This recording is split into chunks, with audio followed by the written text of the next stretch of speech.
Sir, Nagendra ವಿಚಾರದಲ್ಲಿ ಸ್ವಲ್ಪ ಗೊಂದಲಗಳಿರುವಂತದ್ದು, ಜೊತೆಗೆ ಅವ್ರ ಮೇಲೆ ಜಾಮೀನಲ್ಲಿದ್ದಾರೆ, ಜೊತೆಗೆ ಬೇರೆ ಬೇರೆ ರೀತಿಯಾದಂತಹ ಕೋರ್ಟ್ ಷರತ್ತುಗಳೆಲ್ಲ ಉಲ್ಲಂಘನೆ ಮಾಡಿದ್ದಾರೆ ಅನ್ನುವಂಥದ್ದು ಕೂಡ ಕೇಳಿ ಬರ್ತಾ ಇದೆ. ಯಾರ ಮೇಲೆ ಕೇಸ್ ಇಲ್ಲ ಈ ದೇಶದಲ್ಲಿ,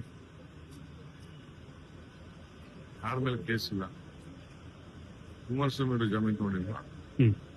ಡಿ ಕೆ ಶಿವಕುಮಾರ್ ಜಾಮೀನು ತಗೊಂಡಿಲ್ಲ. ಎಷ್ಟು ಜನ ಮಂತ್ರಿ ಆಗಿದ್ದವರೆಲ್ಲ ಜಾಮೀನು ತಗೊಂಡಿಲ್ವಾ?